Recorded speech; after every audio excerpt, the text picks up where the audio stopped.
안녕하세요. 엠버판 언니들입니다. 요즘 뉴스에 보면은 우리나라가 마약 청정국이 맞나? 라는 생각이 들 정도로 마약에 대한 뉴스들이 많아요. 마약을 판매하는 사람도 있고 마약을 했다는 사람도 많고, 그래서 오늘은 좀 마약에 대한 궁금증, 마약에 대해서 좀 알아보고 싶은 것들, 특히 법적으로 어떤 처벌을 받는지에 대해서 좀 알아보는 시간을 가져볼까 해요.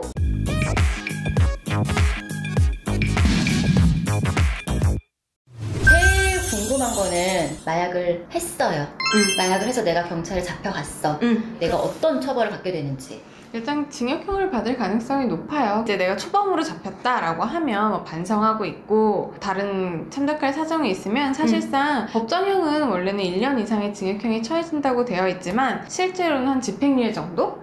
처음이면? 네, 처음. 그러면 만약에 이 사람이 3년, 5년, 막 6년 동안 했는데 걸린 게 처음이야.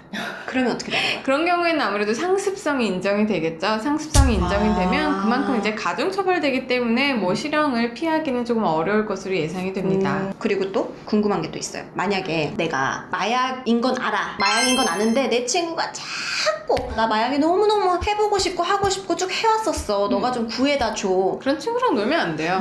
정답! 근데 나는 안 하는데 누가 마약을 구해달라고 해서 그냥 배달만 했어. 마약인 걸 알아. 그러면 그래도 투약을 한 것과 똑같이 처벌됩니다. 내가 말을 안 해도? 운반한 것도 처벌을 하고 있어요, 법이. 처벌한대요. 그렇기 때문에 하시면 안 돼요. 그런데 만약에 내가 운반하는 게 마약인지는 몰랐어. 그럴 수 있지. 그런 경우에는 이제 그 마약인지 몰랐잖아요. 마약인 줄 알고 운반을 했으면은 투약한 거랑 똑같이 이제 처벌이 되는데 몰랐다. 모르고 그냥 단순히 그냥 무슨 박스인 줄 알았다. 이러면 일단 고의성이 없어요. 범죄에 있어서는 일단 고의가 있는지 없는지가 가장 중요한데 근데 모르고 이건 박스인 줄 알고 한 거기 때문에 그런 경우에는 이제 처벌을 받지 않아요. 하지만 그거에 대해서 이제 입증은 우리가 해야겠죠.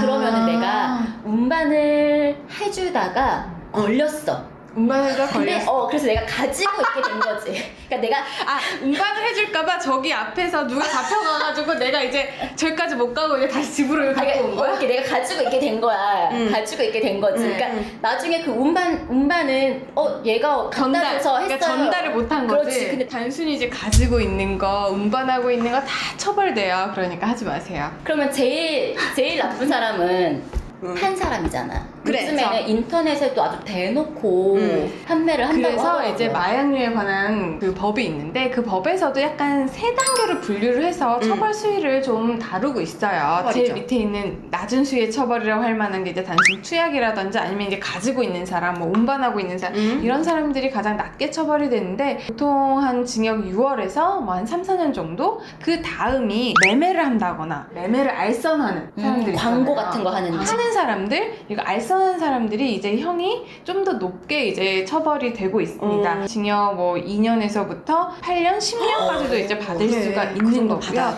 만드시는 분들 있죠? 이제 우리 영화 혹시 독전 보셨어요? 독전?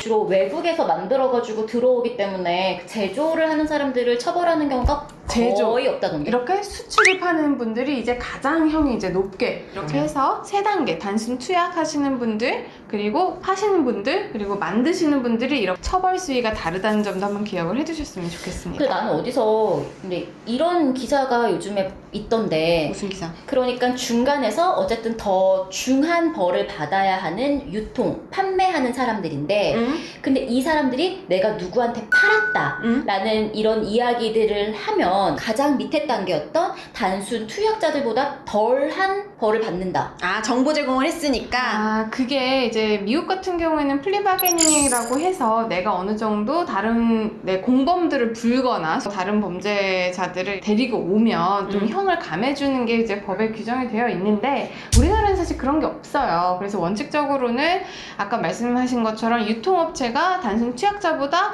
높은 형을 받아야 되는 건 맞아요. 맞지, 그치. 하지만 이렇게 그 유통하는 사람들이 내가 누구누구한테 팔아서 이 사람들이 다 투약을 했을 거예요 라고 하면 일단 수사기관의 그 수사력을 조금 덜 쓰게 해준 거잖아요. 그만큼 이제 우리들의 세금이 덜 들어간 거죠. 수사력을. 아유, 그래도 나는 그래도 그렇게 얘기를 했다 하더라도 그렇기 때문에 그걸 약간 이제 공적으로 봐서 법원이라든지 수사기관에서 조금 더 형을 낮춰주는 그런 감형인자로 작용할 가능성은 근데 우리 있어요. 영화에도 그렇기 많이 때문에 나오잖아. 단순 투약자들이 뭐 실형을 사는 데 비해서 뭐 판매업체들이 그렇게 많은 사람들을 불어서 조금 자기의 형이 감해진다거나 뭐 집행유예로 나온다거나 할 수도 있긴 하죠. 나 좀 궁금한 거 있어. 황하나 박유천 사건 때 처음에 박유천 씨가 나는 끝까지 마약을 안 했다 이랬었잖아요. 누군가가 강제로 했다.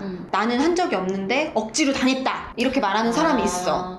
근데 그건 좀 참작이 되나 돼요? 일단 정말 자기의 의지대로 마약을 한 게 아니고 나도 모르는 사이에 내가 마약을 먹게 됐다 라고 하면 이거는 마약의 투약에 대해서 고의성이 없어요. 그렇기 때문에 처벌받지 못해요. 하지만 마약을 자기가 스스로 한 것 같긴 한데 이 사람이 처벌을 피하기 위해서 나는 안 하고 싶었는데 내가 뭐 잠들어 있는 사이에 뭐 요즘 다 이렇게 말한다고 라고 한 거면은 수사기관이 바보가 아니거든요. 다 이거는 입증을 할 수가 있어요. 그렇기 때문에 말이 안 되는 거짓말은 오히려 안 하시는 게 좋습니다.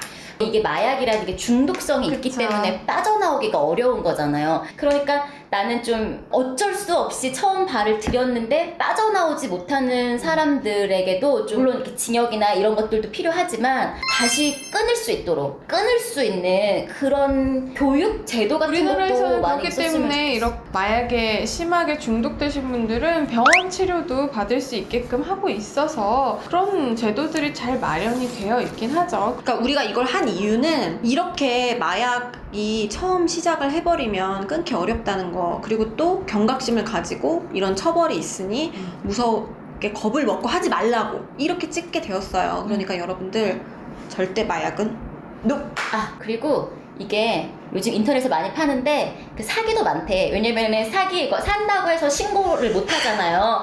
그러니까 괜히 돈 뜯기고 싶지 않으면 시도도 하지 마세요. 마약을 사려고 했다가 이렇게 사기당하잖아요. 그것도 마약을 사려는 시도를 했고 그게 미수에 그친 거잖아요. 미수범도 처벌이 됩니다. 마약은 내가 단순히 투약한 것도 처벌되고 가지고 있는 것도 처벌되고 당연히 뭐 팔거나 살려고 했던 당연히 더 처벌되고 하려고 했던 것도 걸려요. 그렇기 때문에 마약은 항상 멀리하는 게 가장 좋을 것 같네요. 그럼 오늘도 알법한 언니들이었습니다. 안녕. 안녕.